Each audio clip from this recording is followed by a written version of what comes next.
Rotterdam, and I happened to bounce into Jeremy Bentham, a good friend of mine, but also an alumnus and also a real thought leader in terms of energy and the future of energy. So thanks for sharing a couple of your thoughts, because you got up really early in the morning, Jeremy, Yes. for something very exciting that only was accessible for people on invitation. So tell us a little bit about that it. was good. This was the so-called CEO Forum, and I was invited as I was facilitating one of the tables there. And it was a gathering of chief executives and senior executives who are here that complements a gathering that will be tomorrow of ministers and also a gathering of mayors. So it's just bringing people together with a particular influence on the energy system overall. And these are people from all over the world, it's very diverse, but also in different parts of the overall energy system. And actually, I might go three things if there's time for that. So, Sure. First of all, in talking about tipping points and opportunities, we had a so-called Slido graph where you could vote. And what came most prominent was demand-led transition, drawing through the energy transition technologies required for decarbonisation. And I was really pleased out of, 8 or 10 choices, that kind of came out as number one, because it's something that is very close to my heart and what I've been going on about. So before we go to the next point, indeed, supply was almost getting most of the attention apparently in the first couple of years, where energy transition gained momentum.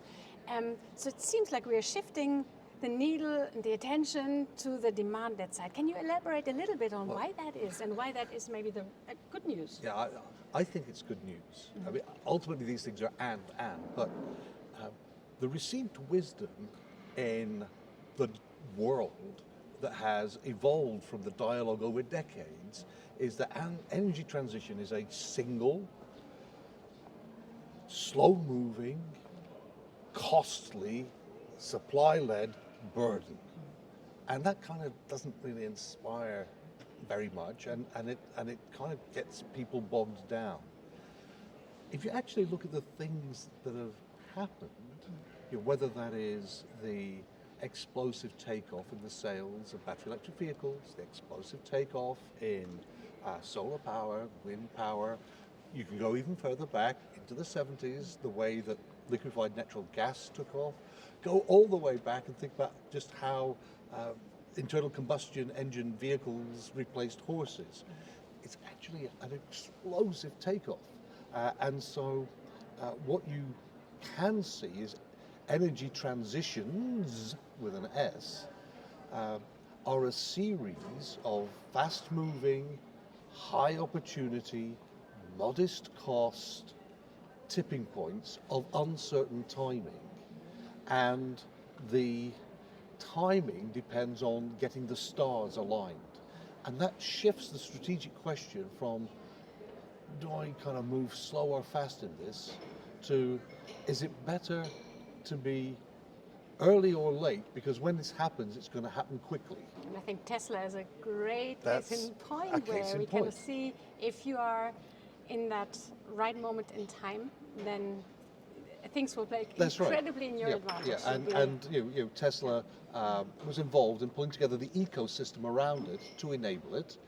And it's now a mature company. It's going through a few competitive struggles, but it's the competitive engine that actually made the takeoff in the whole market. So the whole market is going to continue to grow and grow.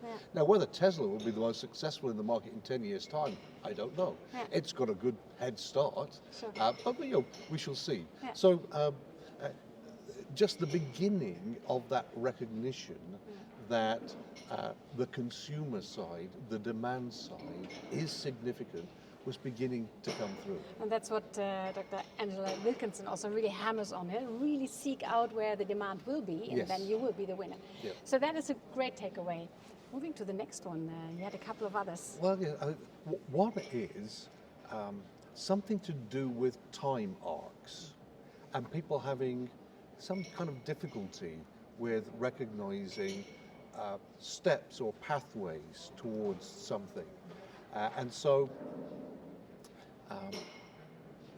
let's just take that kind of Tesla type example. That kicked off in some fertile ground in California, but the identification of a premium market. It was kind of rich boys wanting to show off by having a computer on wheels.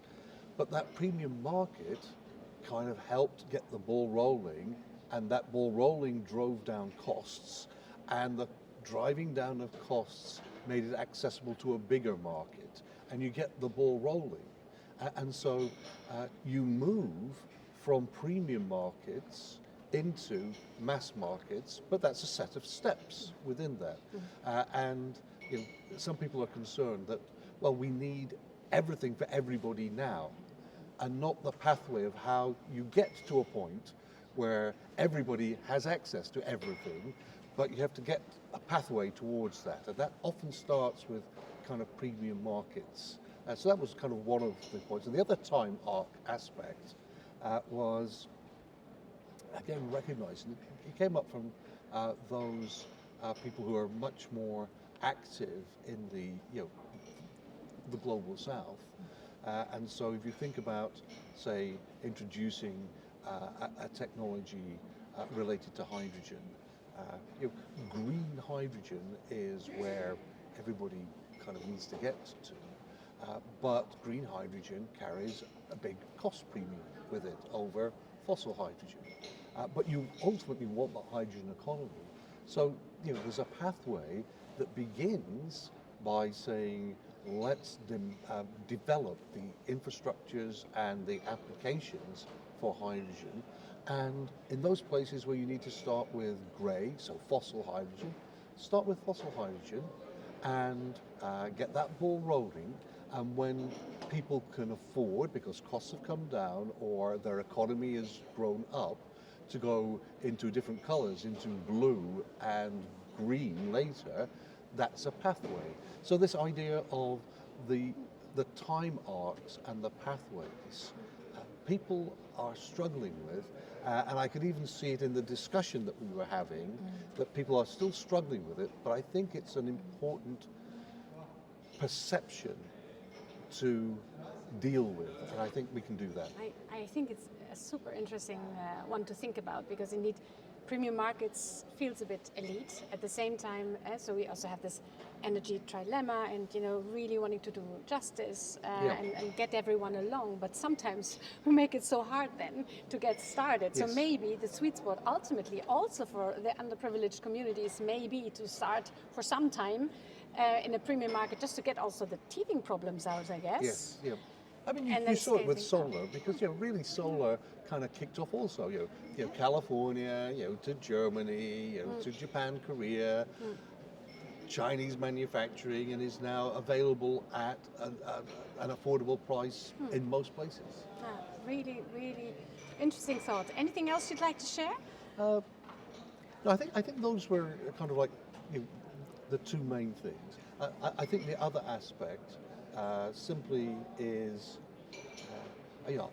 I'm privileged. I'm from the global north. I've been in business, around the world, but it was really interesting to listen to the challenges as they were seen from participants whose businesses are mainly in the global south.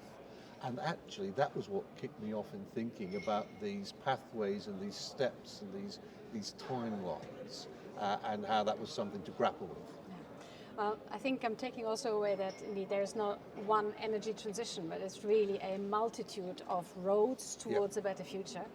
And it's about the connection we can create around that. So we are really just learning fast across those different transitions for the greater benefit of all of us. So many thanks. That was exciting, and I'm looking forward to having more of those conversations. I look forward to our next conversation.